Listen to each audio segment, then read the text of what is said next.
സാമ്രാജ്യത്വത്തെയും ഫാസിസത്തെയും എതിർത്തു തോൽപ്പിക്കാൻ ആണ്ടോടാണ്ട് കോഴിക്കോട്ട് വെച്ച് നടത്തുന്ന ഒരു കലാപരിപാടിയാണ് KLF എന്ന ചുരുക്കപ്പേരിൽ അറിയപ്പെടുന്ന കേരള ലിറ്ററേച്ചർ ഫെസ്റ്റിവൽ.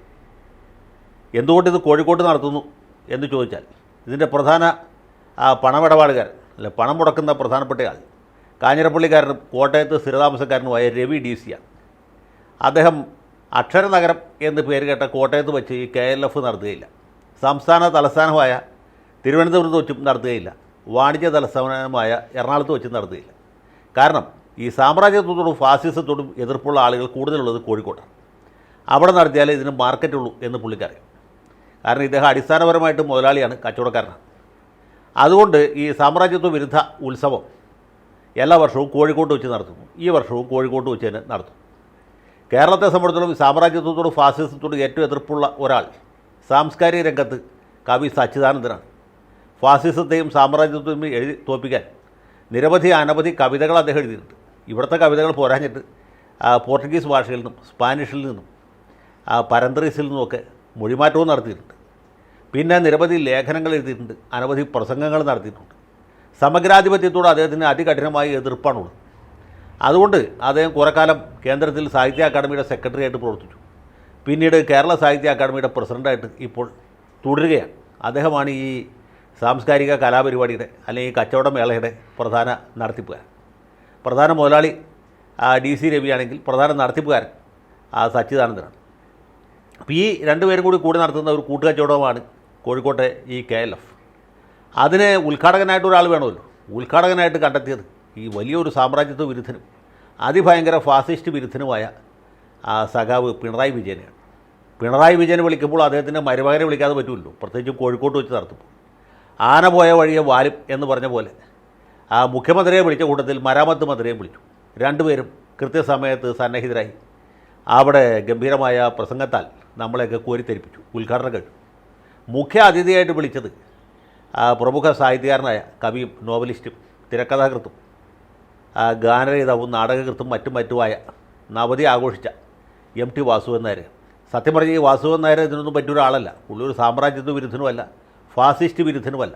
ഫാസിസത്തിനെതിരെ അല്ലെങ്കിൽ സാമ്രാജ്യത്വത്തിനെതിരെ പുള്ളി ഒരു കവിത പോലും എഴുതിയിട്ടില്ല, നാടൻപാട്ട് പോലും എഴുതിയിട്ടില്ല, കഥയുടെ കാര്യം പറയാൻ വേണ്ട, നോവലൊട്ടും എഴുതിയിട്ടില്ല.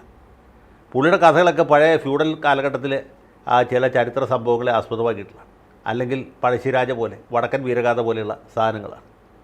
അപ്പോൾ അങ്ങനെയുള്ള ഒരാളെ ഇതിനു വിളിച്ചു എന്ന് ചോദിച്ചാൽ 90 വയസ്സായ ആളാണല്ലോ, യാതൊരു ഉപദ്രവവും ഇല്ലാതെ പോയിക്കോളും എന്ന് വിചാരിച്ചിട്ട് വിളിച്ചു എന്ന് മാത്രമേ ഉള്ളൂ. അല്ലെങ്കിൽ ഇതിനൊക്കെ മുഖ്യ പ്രഭാഷണം നടത്തുന്ന എത്രയോ യോഗ്യന്മാർ നമ്മുടെ നാട്ടിലുണ്ട്. അശോകൻ ചെരുവിലിനെ കൊണ്ട് ജയിച്ചാൽ പോരാണ്. അല്ലെങ്കിൽ ഈ നാട്ടിൽ ഇങ്ങനെ പാർട്ടിക്ക് മുദ്രാവാക്യങ്ങൾ എഴുതി കൊടുത്ത് ജീവിക്കുന്ന എത്ര ആൾക്കാരുണ്ട്. കാരണഭൂതനെക്കുറിച്ച് കൈകൊട്ടിക്കളി പാട്ട് എഴുതിയ പൂവരണി നമ്പൂരിയെ വിളിച്ചാൽ മതിയത്. പക്ഷേ കഷ്ടകാലത്തിൻ്റെ വലിപ്പത്തിന് ഇദ്ദേഹത്തിൻ്റെ നവതി കൂടിയാണല്ലോ എന്ന് വിചാരിച്ച് വിളിച്ചതാണ്. സത്യം പറഞ്ഞാൽ ഈ MT വാസുദേവൻ നായർ എഴുതിയ ഒറ്റ പുസ്തകം പോലും DC ബുക്സിന് പ്രസിദ്ധീകരിക്കാൻ കൊടുത്തിട്ടില്ല. മിക്കവാറും എല്ലാം തന്നെ തൃശ്ശൂരെ കറൻറ്റ് ബുക്സാണ് പ്രസിദ്ധീകരിച്ചിട്ടുള്ളത്. അപ്പോൾ DC ബുക്സിനോട് പണ്ടേ താല്പര്യമില്ലാത്ത ആളാണ് MT എന്ന് വേണം വിചാരിക്കാൻ. MTയോട് പ്രത്യേകിച്ച് ഒരു താല്പര്യത്തിന് DC രവിക്കും കാരണമില്ല. എന്നാലും കാരണഭൂതൻ വരുമ്പോൾ ഇദ്ദേഹം ഇരുന്നോട്ടെ, അതിന് പ്രത്യേക കാരണം വേണ്ട എന്ന് വിചാരിച്ച് വിളിച്ചതാണ്. പക്ഷേ അത് ഭയങ്കര ടാങ്കായിട്ട് മാറി. MT വാസുദേവൻ നായർ ഒരു പ്രസംഗം എഴുതി കൊണ്ടുപോകും. അത് ഒരുപാട് ദിവസം അധ്വാനിക്കുക എഴുതിയ പ്രസംഗമാണ് എന്ന് കണ്ടാൽ തന്നെ അറിയാം. അദ്ദേഹം തന്നെ അത് കുറച്ച് ബുദ്ധിമുട്ടിയാണ് വായിച്ചത്. ഒന്നാമത് പ്രായാധിക്യത്തിൻ്റെ പ്രശ്നമുണ്ട്. രണ്ടാമത് അതിൽ ഉപയോഗിച്ചിട്ടുള്ള ഭാഷ അത് നാലുകെട്ടിലെയോ കാലത്തിലെയോ അല്ലെങ്കിൽ ഹെമിംഗ്വേ കടത്തൽ എന്ന പുസ്തകത്തിലെയോ ഭാഷയല്ല, കർക്കശമായ ഭാഷയിലാണ് എഴുതിയിട്ടുള്ളത്. സമഗ്രാധിപത്യത്തിനെതിരായ വലിയൊരു വിമർശനമാണ്. സമഗ്രാധിപത്യത്തോട് വലിയ എതിർപ്പുള്ളവരാണ് ഈ DC ബുക്സും അതുപോലെ സച്ചിദാനന്ദനും KLFൻ്റെ ബാക്കി അണിയറ പ്രവർത്തകരും എന്ന് നമുക്കറിയാം. പക്ഷേ എല്ലാ സമഗ്രാധിപത്യത്തോടും അവർക്ക് അതുപോലെ എതിർപ്പില്ല. അതുകൊണ്ട് ഈ സമഗ്രാധിപത്യത്തെപ്പറ്റി പറഞ്ഞപ്പോൾ, പ്രത്യേകിച്ചും കാരണഭൂതനെ കൂടി അടുത്തിരുത്തിക്കൊണ്ട് പറഞ്ഞപ്പോൾ കേട്ടവർ വിചാരിച്ചു ഇത് നമ്മുടെ ഭൂതത്തിനെതിരായിട്ടുള്ള ഒരു ഒളിയാക്രമണമാണ് അല്ലെങ്കിൽ തുറന്ന ആക്രമണമാണ് എന്ന്. ടെലിവിഷൻ ചാനലുകാർ അപ്പോൾ തന്നെ അത് ഏറ്റെടുത്ത് നാട്ടുകാരെ മുഴുവൻ അറിയിച്ചു. അവർ കൊടുത്ത ടൈറ്റിൽ ഇങ്ങനെയാണ്: പിണറായിയെ വേദിയിലിരുത്തി MTയുടെ കടുത്ത ആക്രമണം എന്ന രീതിയിലാണ്. അത് പിന്നീട് ഏറ്റുപിടിച്ചു. വൈകുന്നേരം ആയപ്പോഴത്തേക്കും അതിൻ്റെ ടെസ്റ്റ് എല്ലാവരുടെയും മൊബൈൽ ഫോണുകളിൽ ലഭ്യമായി.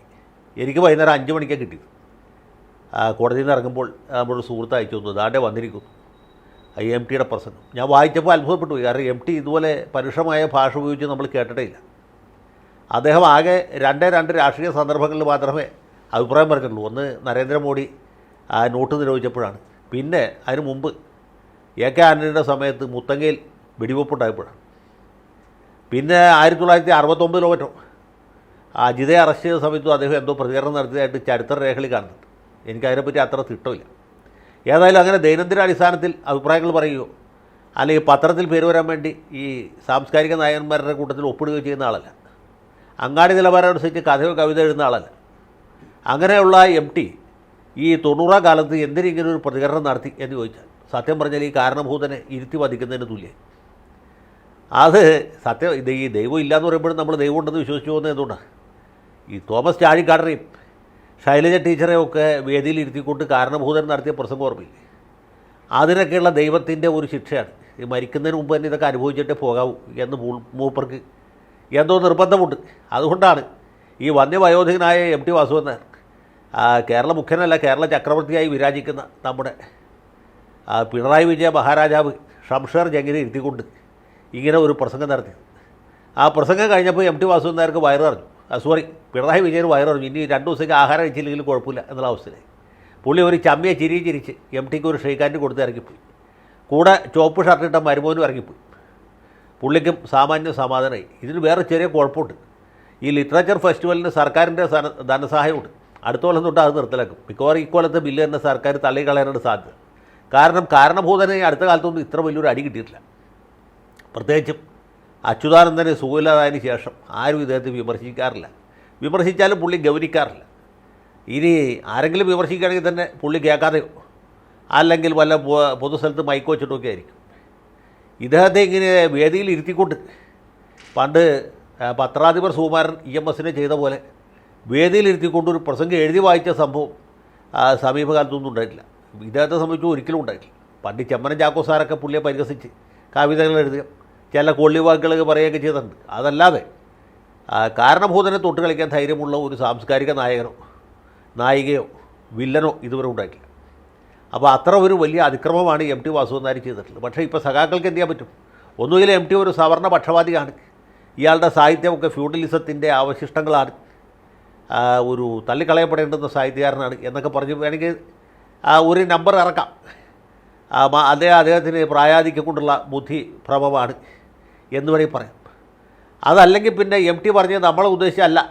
എം ടി വാസുദേവൻ നായർ സമഗ്രാധിപത്യം എന്ന് പറഞ്ഞത് പശ്ചിമ ബംഗാളിൽ മമതാ ബാനർജി ചെയ്യുന്ന അതിക്രമത്തെ സംബന്ധിച്ചാണ്, അല്ലെങ്കിൽ കേന്ദ്രത്തിൽ നരേന്ദ്രമോദി ചെയ്യുന്നതിനെ സംബന്ധിച്ചാണ്, അല്ലെങ്കിൽ തുർക്കിയിൽ റജബ് തയ്യബ് ഉർദുഗാൻ ചെയ്യുന്നതിനെ കുറിച്ചാണ്, അല്ലെങ്കിൽ മുൻ അമേരിക്കൻ പ്രസിഡന്റ് ഡൊണാൾഡ് ട്രംപിനെ ഉദ്ദേശിച്ചിട്ടാണ്, അല്ലെങ്കിൽ ബ്രസീലിലെ ഭരണാധികാരി ഉദ്ദേശിച്ചിട്ടാണ്, അല്ലെങ്കിൽ വെനിസ്വേലയെ ഉദ്ദേശിച്ചിട്ടാണ് എന്നൊക്കെ പറയാം നമുക്ക്. പക്ഷേ വേദിയിലിരുന്നിരുന്നത് കാരണഭൂതനായതുകൊണ്ട് ആ രീതിയിലൊരു വ്യാഖ്യാനം ഇവിടെ പ്രസക്തമല്ല. മാത്രമല്ല പുള്ളി കമ്മ്യൂണിസത്തിൻ്റെ ഒരു ഉത്തമ ദൃഷ്ടാന്തമായിട്ട് ചൂണ്ടിക്കാണിച്ചത് EMSനെയുമാണ്. EMSനെ ഒരു മാതൃകാ ഭരണാധികാരിയായിട്ട് പൊക്കി കാണിക്കുന്നതിൻ്റെ എന്തിനോടില്ല ഈ കീഴാള പക്ഷക്കാരനായ വിജയൻ സഖാവിനെ താഴ്ത്തിക്കെട്ടാൻ വേണ്ടിയിട്ടാണ്. സത്യത്തിൽ പാർട്ടിക്കാരെടുക്കേണ്ടിരുന്ന ലൈൻ ഇതല്ല. നമ്മുടെ സഖാവിനെ അല്ല പറഞ്ഞത് എന്നല്ല പറയുന്നത്. നമ്മുടെ സഖാവിനെ താഴ്ത്തിക്കെട്ടാൻ ഈ സവർണരും മാടമ്പിയുമായ ഈ വാസുദേവൻ നായർക്ക് ഒരു കാര്യവുമില്ല. ഇയാളൊരു ഫാസിസ്റ്റാണ്, ഇയാൾ സാമ്രാജ്യത്വത്തിൻ്റെ കൂലിക്കാരനാണ്. ഇയാൾ ജനിച്ച പിന്നെ ഇന്ന് വരെ ഇയാൾ ഈ മാതൃഭൂമി വാരികയിൽ ഇരുന്ന കാലത്ത് ഒറ്റ പ്രോളിറ്റേറിയൻ കവിത പ്രസിദ്ധീകരിച്ചിട്ടില്ല. KPG നമ്പൂരിയുടെ കവിതയോ കുഞ്ഞപ്പ പട്ടാന്നൂരിൻ്റെ കവിതയോ പ്രഭാവർമ്മയുടെ കവിതയോ ഒരിക്കലും പുള്ളി മാതൃഭൂമിയിൽ പ്രസിദ്ധീകരിച്ചിട്ടില്ല. ഇയാളൊരു മാടമ്പിയാണ്, അയാൾക്ക് അസൂയയാണ്, നവോത്ഥാന വിരുദ്ധനാണ് എന്നൊക്കെ പറഞ്ഞിട്ടെങ്കിൽ കുറച്ചുകൂടി ശോഭിച്ചാൽ. പക്ഷേ എന്ത് ചെയ്യാൻ പറ്റും? ഇങ്ങനൊരു സ്റ്റാൻഡ് ആദ്യമേ തന്നെ EP ജയരാജൻ എടുത്തുപോയി. EP ജയരാജൻ്റെ ബുദ്ധി അതിഭയങ്കര ബുദ്ധിയാണല്ലോ. ജയരാജൻ്റെ ശരീരം പോലെ തന്നെ വലിയ ബുദ്ധിയാണ് അദ്ദേഹത്തിന്. അദ്ദേഹം പറഞ്ഞു ഇത് സഖാവ് പിണറായി വിജയനെ ഉദ്ദേശിച്ചില്ല, നരേന്ദ്രമോദിയെ ഉദ്ദേശിച്ചാണ്. നരേന്ദ്രമോദിയുടെ ഫാസിസത്തെയാണ്, സമഗ്രാധിപത്യത്തെയാണ് എം ടി വാസുദേവൻ നായർ പറഞ്ഞത്. പിണറായി വിജയനെ സംബന്ധിച്ചുള്ള അദ്ദേഹം ചട്ടമ്പി സ്വാമികളെ പോലെ, നാരായണ ഗുരുവിനെ പോലെ, അല്ലെങ്കിൽ ചാവറ ഏലിയാസ് അച്ഛനെ പോലെ ആരാധ്യനായ ഒരു വ്യക്തിയാണ്. അദ്ദേഹത്തോട് വീരാരാധനയാണ്. തച്ചോളി ഓതേനൻ അല്ലെങ്കിൽ കണ്ണപ്പ ചേകവർ എന്നൊക്കെ പറഞ്ഞ പോലെയാണ് ആളുകൾ ഇദ്ദേഹത്തെ ആരാധിക്കുന്നത് എന്ന ഒരു സ്റ്റാൻഡ് എടുത്തു പോയി. പിന്നെ ബാക്കിയുള്ളവർക്ക് മാറ്റി പറയാൻ പറ്റില്ല. അതുകൊണ്ട് അശോകൻ ചെരുവിലും പറഞ്ഞത് തന്നെയാണ്. എം ടി പറഞ്ഞത് നരേന്ദ്രമോദിയെ ഉദ്ദേശിച്ചാണ്, അല്ലെങ്കിൽ മറ്റ് പലരെ ഉദ്ദേശിച്ചിട്ടാണ്. അദ്ദേഹം പിണറായി വിജയനെ ഒരിക്കലും ഉദ്ദേശിച്ചിട്ടില്ല, ആലോചിച്ചിട്ടുമില്ല. പിന്നെ പിണറായി വിജയൻ സംഗതി വശാൽ സ്റ്റേജിൽ ഉണ്ടായിരുന്നു. അപ്പോൾ പിണറായിക്ക് കൂടി സന്തോഷമായിക്കോട്ടെ, ഇത് പാർട്ടിയുടെ ഒരു മാനിഫെസ്റ്റോ ആയി മാറിക്കോട്ടെ എന്ന് വിചാരിച്ചിട്ടാണ് ഈ എഴുതി തയ്യാറാക്കിയ പ്രസംഗം ഇദ്ദേഹം സ്റ്റേജിൽ കൊണ്ടുവന്ന് വായിച്ചത് എന്നാണ്. വീണടം വിദ്യയാക്കുന്ന പരിപാടിയാണ് സഖാക്കളുടെ. പക്ഷേ MT സംബന്ധിച്ചോളം പറഞ്ഞാൽ ഈ പുള്ളി ആൾ നമ്മൾ വിചാരിക്കണ പോലെയല്ല, ചില്ലറക്കാരനല്ല. ഈ വടക്കൻ വീരഗാഥ എന്ന സിനിമ കണ്ടിട്ടുള്ളൂ പണ്ട്. ഉദയായുടെ ആരോമൽ ഉണ്ണിയും അതിനു മുമ്പ് ഉണ്ണിയാർച്ചയൊക്കെ കണ്ടിട്ടുള്ളവർക്ക് അറിയാം, അല്ലെങ്കിൽ വടക്കമ്പാട്ട് വായിച്ചിട്ടുള്ളവർക്ക് അറിയാം. ചന്തു എന്ന് പറഞ്ഞ ഒരു ചതിയനും ദുഷ്ടനുമായ കഥാപാത്രത്തെ പുള്ളി വെളുപ്പിച്ച് സുകുമാര കളയഭരനാക്കി മമ്മൂട്ടിയാക്കി നായക സ്ഥാനത്ത് കൊണ്ടുവരികയും നമ്മളൊക്കെ നായകനായിട്ട് ആരാധിച്ചിരുന്ന ആരോമൽ ജേക്കബിനെ ഒരു വായിക്കു കൊള്ളാത്തവനായിട്ട് അവതരിപ്പിക്കുകയും ചെയ്തു. അതാണ് വടക്കൻ വീരഗാഥ. അങ്ങനെയുള്ള പല ഈ സ്ക്രിപ്റ്റിൽ പലതരത്തിലുള്ള മായക്കാഴ്ചകളും ജാലവിദ്യകളും കാണിച്ചിട്ടുള്ള ആളാണ്. അപ്പോൾ അദ്ദേഹത്തെ സംബന്ധിച്ചിടത്തോളം ഈ പിണറായി വിജയനെ പോലെ ഒരു ജനകീയനായ നേതാവിനെ, ആ ഒരു സാമ്രാജ്യത്വ വിരുദ്ധ പോരാളിയെ വളരെ പെട്ടെന്ന് തന്നെ ഒരു ഊച്ചാളിയാക്കി മാറ്റാൻ കഴിയും. അതാണ് അവിടെ ചെയ്തിട്ടുള്ളത്. അത് മറ്റത് സിനിമയ്ക്ക് വേണ്ടി ചെയ്തതാണ്, ഇത് രാഷ്ട്രീയത്തിന് വേണ്ടി ചെയ്തതാണ്. ഏതായാലും സംഗതി വളരെ ജോറായിട്ടുണ്ട്. ഈ MTയുടെ പ്രസംഗത്തോട് നമ്മുടെ സാംസ്കാരിക ലോകത്ത് വലിയൊരു ഇളക്കം ഉണ്ടായിരുന്നു. കാരണം ഇത്ര നാളും ഈ പിണറായി തമ്പുരാനെ കാണുമ്പോൾ വാക്കയ്യും പൊത്തി നിന്ന് ഇന്ദ്രനോടൊക്കും ഭവാൻ ചന്ദ്രനോടൊക്കും ഭവാൻ എന്ന് പറഞ്ഞിരുന്ന കുറേ സാംസ്കാരിക നക്കികൾ നമ്മുടെ നാട്ടിലുണ്ട്. അവർക്ക് എല്ലാവർക്കും ഇതോടുകൂടി നല്ല സമാധാനമുണ്ട്. സച്ചിദാനന്ദൻ MT പറഞ്ഞത് ഇങ്ങനെയല്ല, MT ഉദ്ദേശിച്ചത് അങ്ങനെയല്ല എന്നൊക്കെ പറയാൻ തുടങ്ങിയിട്ടുണ്ട്. ഈ വിപ്ലവകാലത്തിൻ്റെ കവിയല്ല, ഞാൻ പീഡനകാലത്തിൻ്റെ കവിയാണെന്ന് എഴുതിയ ആളാണ് സച്ചിദാനന്ദൻ. അദ്ദേഹത്തിന് ശരിക്കുള്ള പീഡനകാലം അനുഭവിക്കുന്നത് ഇപ്പോഴാണ്. പുള്ളിക്ക് കച്ചിട്ട് തുപ്പാനും വയ്യ, മാതിരിച്ചിട്ട് ഇറക്കാനും വയ്യ. MT വാസുദേവൻ നായർ ചെയ്തത് തെറ്റാണെന്ന് പറയാനും പറ്റില്ല, പിണറായി വിജയനെ സങ്കടപ്പെടുത്താനും പറ്റുകയില്ല. അപ്പോൾ ആ കൂടി എരിപരി സഞ്ചാരമുണ്ട്. ഏതായാലും പ്രിയപ്പെട്ട MTക്ക് നന്ദി. ഇടയ്ക്കിടയ്ക്ക് ഇതുപോലെയുള്ള ഓരോ ഡോസ് ആരെങ്കിലും കൊടുത്തില്ലെങ്കിൽ ഈ കാരണഭൂതൻ ആണ് കേരളം കണ്ടുപിടിച്ചതെന്നും അദ്ദേഹമാണ് മഴ പറഞ്ഞ് കേരള സംസ്ഥാനം സൃഷ്ടിച്ചതെന്നും കൂടി ആളുകൾ പറഞ്ഞു കളയും. അപ്പോൾ നവകേരളവാദികൾക്ക് തലക്കിട്ട് കൊടുത്ത ഒന്നാം തരം ഒരു കിഴുക്കാണ് MTയുടെ KLF പ്രസംഗം. ഇനിയിപ്പോൾ KLF നടത്തിയാലും നടത്തിയില്ലെങ്കിലും വലിയ വ്യത്യാസമില്ല എന്ന നിലയിലേക്ക് എത്തിയിട്ടുണ്ട്. സാമ്രാജ്യത്വത്തിനും ഫാസിസത്തിനും മാത്രമല്ല സമഗ്രാധിപത്യത്തിനും കൂടി എതിരായിട്ടുള്ള ഒരു ഉടായിപ്പ് പ്രസ്ഥാനമായിട്ട് KLF മാറട്ടെ എന്ന് ആശംസിച്ചുകൊണ്ട് വാക്കുകൾ തൽക്കാലം അവസാനിപ്പിക്കുന്നു. അടുത്ത ഘട്ടത്തിൽ വീണ്ടും കാണാം.